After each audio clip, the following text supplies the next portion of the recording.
What's up, chat? What's good? Put on my bed and shit. Let me fucking make this look a little bit better than it is.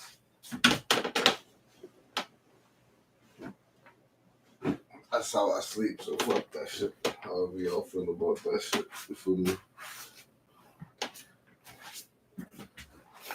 But what's good, chat? You feel me? Right here kicking it.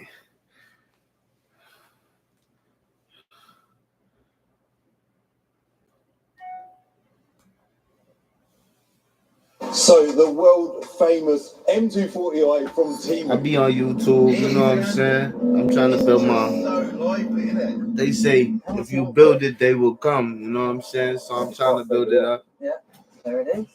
Interesting. I've got some good news though. I'm an artist from the Bahamas. Bad news. We like starting the video. Bad news basically. So I got new side skirts because they were tatty. Yeah. New. Like I got commentary about hip hop.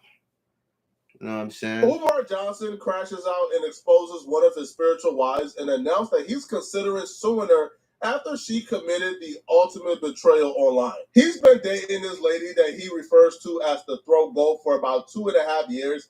At some point within the 2.5 years, he asked her to come to Philadelphia to take care of his mother when he's not home, and he would compensate her. She agreed. Now, at some point during this arrangement, things went horribly wrong, and now she's doing interviews on various Dr. Umar Johnson hate channels, exposing his mother's business as well as his business, and Dr. Umar Johnson is really upset about it. What Umar doing with bitches named the throat goat anyway?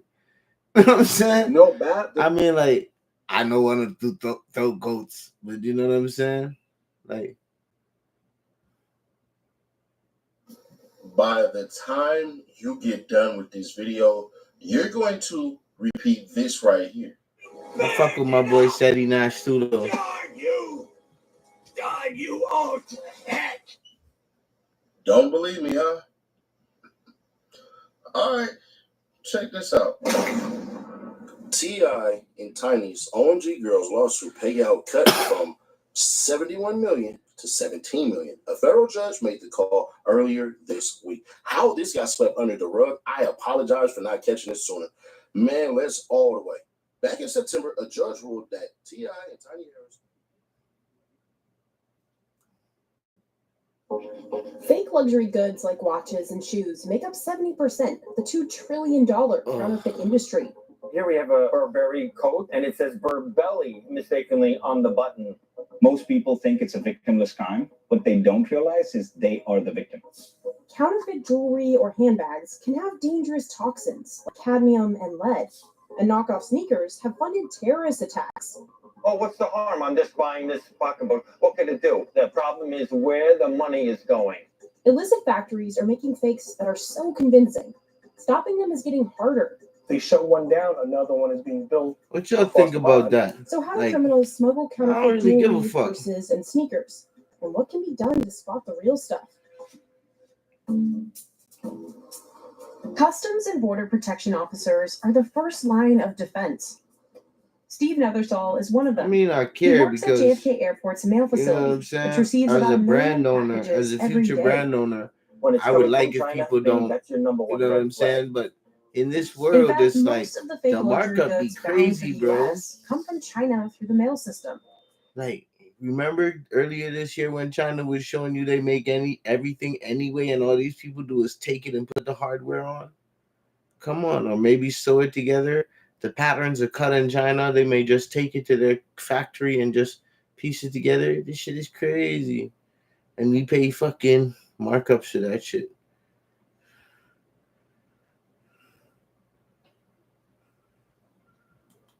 In 2024, U.S. Customs seized 32 million counterfeit items. They would have been worth $5.4 billion if they'd been genuine. The most common counterfeited handbag is Louis Vuitton. The most counterfeited sneaker is Nike Air Jordans. The manufacturer, they have to register that product, trademark protect it with Customs and Border Protection. And then if it's deemed counterfeit, then we have the ability to seize it. Before a package arrives in the U.S., CBP collects intelligence on the sender, container, and aircraft. That data, along with x-rays of the boxes, helped Steve's team determine which ones are suspicious enough to pull for manual inspection. They're opening this package because it came from a known counterfeiter in Thailand.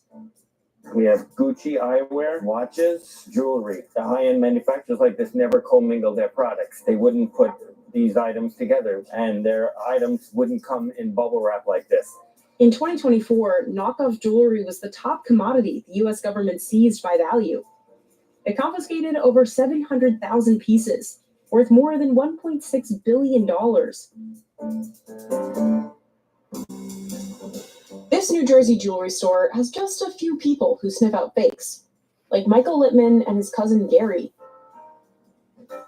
They're an authorized dealer for brands like Cartier and David Yurman.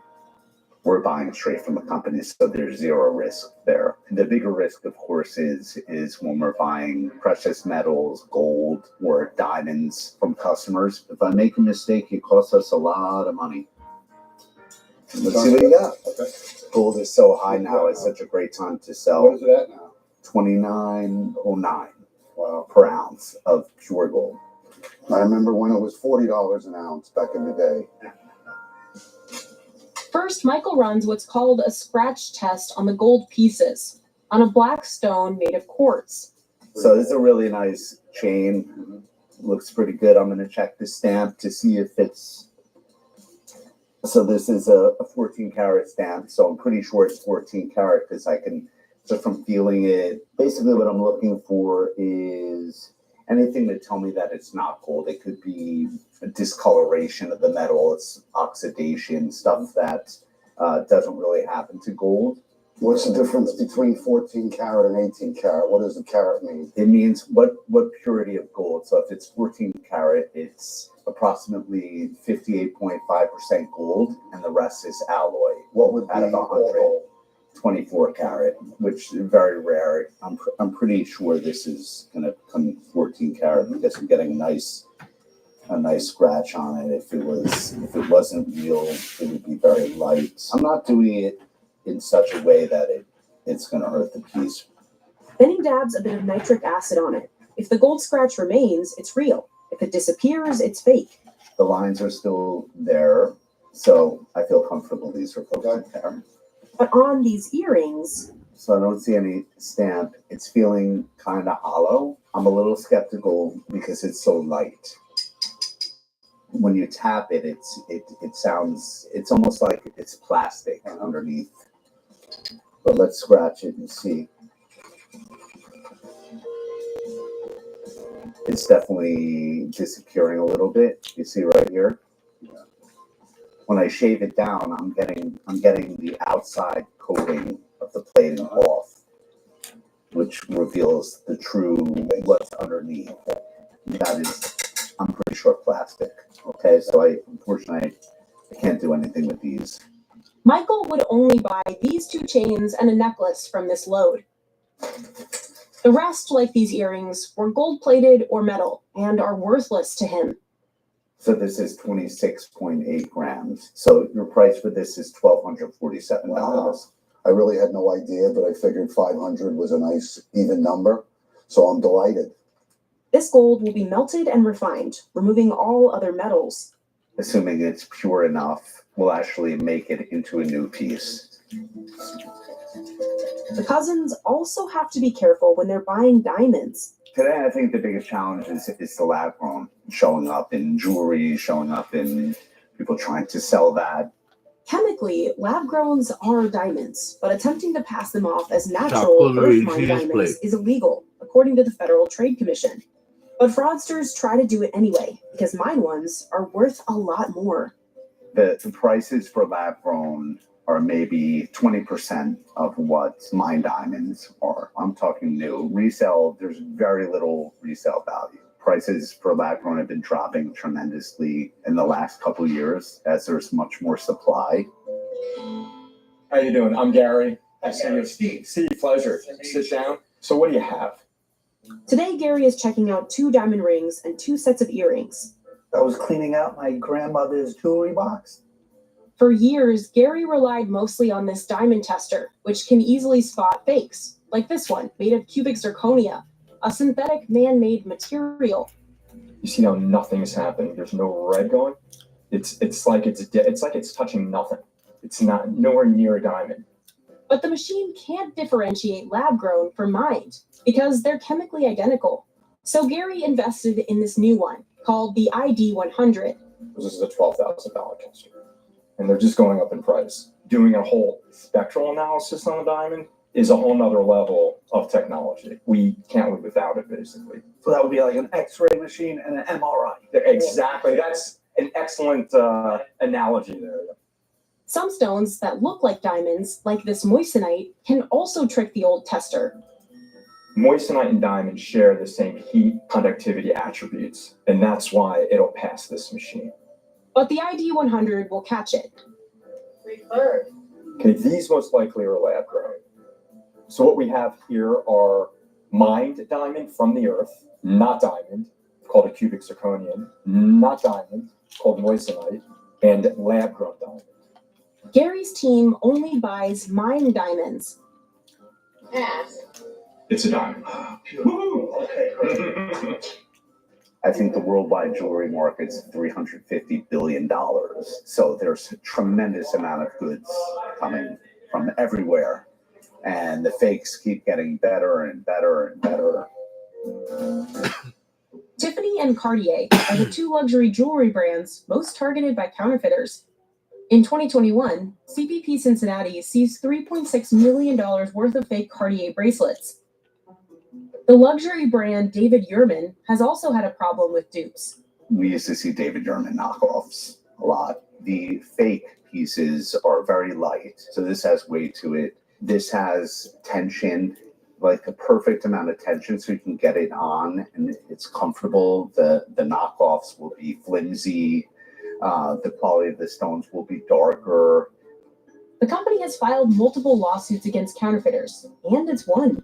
They've really clamped down. Companies go to such lengths to combat fakes because their reputations can take a hit.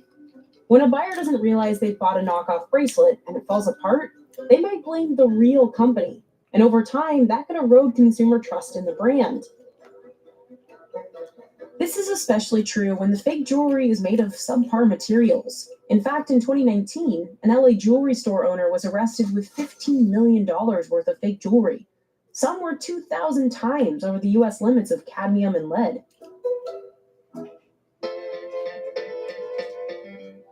Footwear is another industry riddled with counterfeits. And that's a challenge for secondhand sneaker stores like Image in Queens, New York. Co-owners Shu Chang and Greg Lamb have been authenticating sneakers for 20 years. Fakes have gotten better. Back then, fakes was so much easier to tell. I'm talking about the year like 2000. But now we look at every detail. We even smell it. The fake pair, they use like a more toxic glue. 80% of the time this shoe comes in has been fake. Right off the bat, as you can see, the color. Like the real pair is like a darker red compared to the fake ones, like a lighter red. See how it's more form? This one's like more puffier, you know? As you can see on the camera, in person, they look like two of the identical shoes. For example, this is the fake one. The toe box is a little bit darker than the real pair. The real pair has a lighter hue to it. The leather feel on the fake pair is so much stiffer than the real pair. The real pair is nice and soft and plush. The shape as well. You see the shape is more bulky looking. And then while the real pair looks very sleek looking. Shu has to